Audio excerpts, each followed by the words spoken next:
everyone, welcome back to Cash Flow Confidence. I'm Shelby Ashley, and I help business owners feel more confident about their cash flow. Hey guys, welcome back to Cash Flow Confidence. I just want to remind you, if you are listening to this on audio, that I am on YouTube now, so make sure you check that out. In this episode, I want to talk about the top questions that I get asked as a fractional CFO. The number one question I probably get or hear the most is, can I hire somebody this month or in the next couple of months? And so if you're asking this question, then you're probably coming from a place of work is rolling in and my current team is, kind of at capacity. I'm at capacity as the business owner. I want to make sure that I can afford to hire somebody this month because we need help.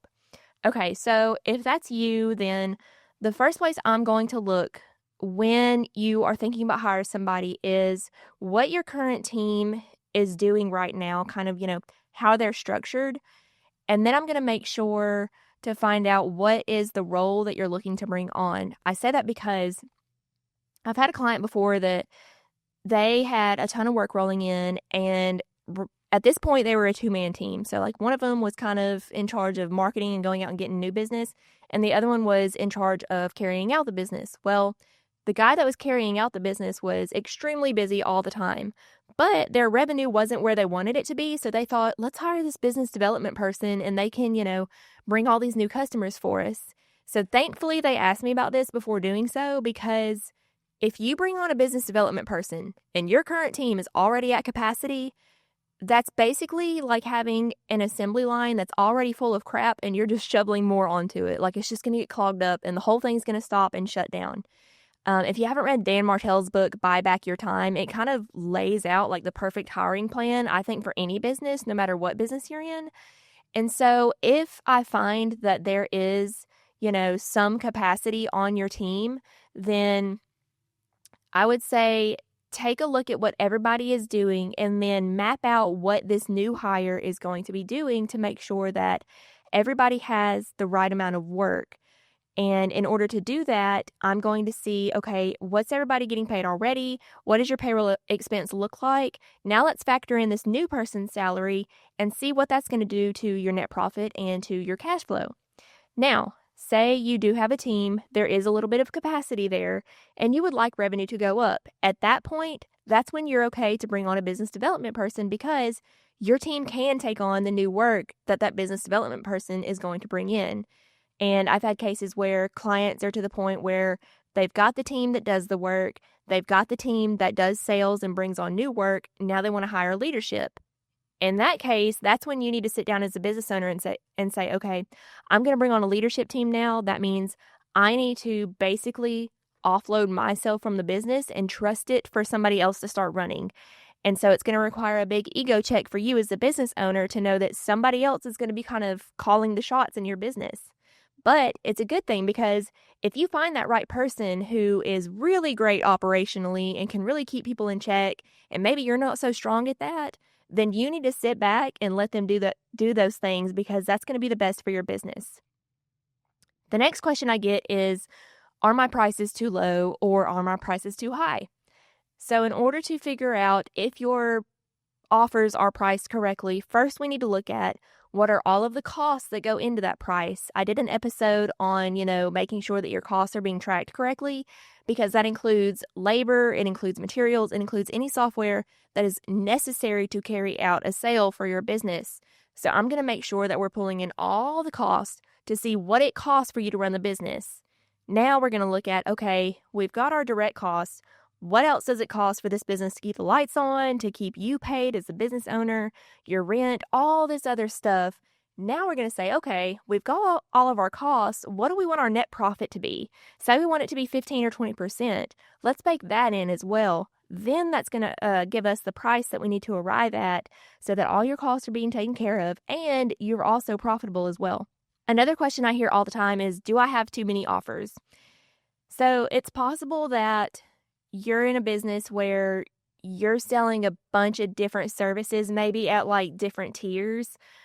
And if that is the case, you're probably not going to be as profitable as you're hoping by selling little things to everybody.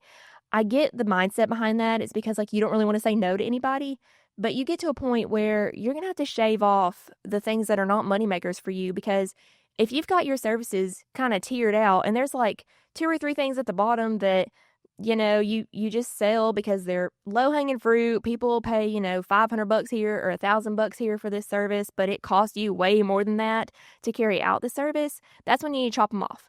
And you need to focus on those top things that attract the premium clients, because your prices attract the kind of clients that are going to come into your business. What I mean is, if you price your services way too low, you're going to attract, crap clients, and that's just the way it is. Whereas if you price your stuff, premium at, what you think is very valuable, that you're only attracting in 5% of what you were previously, those are the kind of clients that they're not going to call you all the time. They're just going to say, here's the money, get the job done. And those are the kind of clients that you want.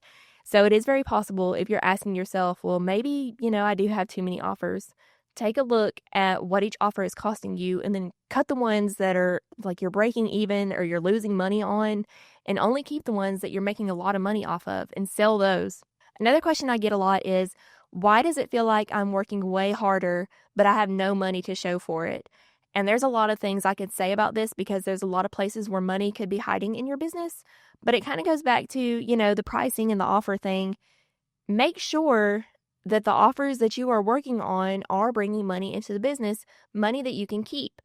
If you're working really, really, really hard on things that are just very low margin, you're going to burn yourself out so fast, and you're going to really grow to hate your business. Whereas if you've got those top things that maybe they only require, a couple hours a week of your time, but they're really, really valuable to your customers, so you can charge premium prices for them, sell more of those things, because it's going to feel like a lot less work from you as a business owner. And you're also going to see, by selling more of those things and not a bunch of the other things, that you're not working as hard, but money is still coming in. And then the final question that I get asked a lot is, let's say, you've got your business working really well, all things are firing off very well, and you have found yourself with a bunch of excess profit and excess cash. I get asked, what should I do with this? Should I pay down debt? Should I, reinvest it in this area or in this area? And when I get asked that question, I'm going to circle back to, okay, what were your goals for this year? When we did our target setting session, what did we say you wanted to accomplish in your business this year?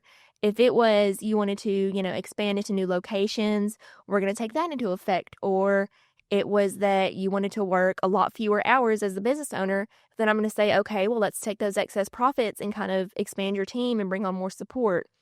Or maybe you had this huge debt looming over you as a business owner, and you've got excess profit now, then I'm going to say, okay, well, let's see how we can get those debt repayments made and bring your debt a lot further down. And then that way, going into the new year, you're kind of at a better place, and you can start hanging on to your money. And so when you have found yourself with excess cash in the business, there are a few places that you could do it, but I want to make sure that however you spend that excess cash ties back into the goals that you had for the business when you either first started out the business, because you obviously had, some kind of dream in your head as to why you're starting this business in the first place. But I want to make sure that wherever you spend this money is going to bring you closer to those goals, because you could fall into a trap of getting you way further away from your goals by investing money into the wrong place. I'll give you an example. I had a client that she was a single mom, and she really wanted to spend more time with her daughter.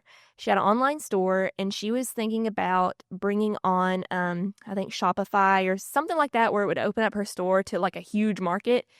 And it was going to bring her, I think we calculated like $1.5 million more in revenue that year, like on a low, like conservative range. But it was going to require a lot more of her time. And so I said, okay, yeah, you can invest your money in this and you'd have great returns on it, but like, when would you see your daughter? So you kind of have to like think back to those things when you're thinking about what you want to invest this money in and what you want your business and your life to look like. And then as always, if you have questions like, well, I wish I had more money in the bank, or I do have a lot of money in the bank and I don't know what to do with it right now, and I'm really scared I'm going to do the wrong thing, definitely reach out to me and I can kind of, point you in the right direction. Okay, see you guys next week.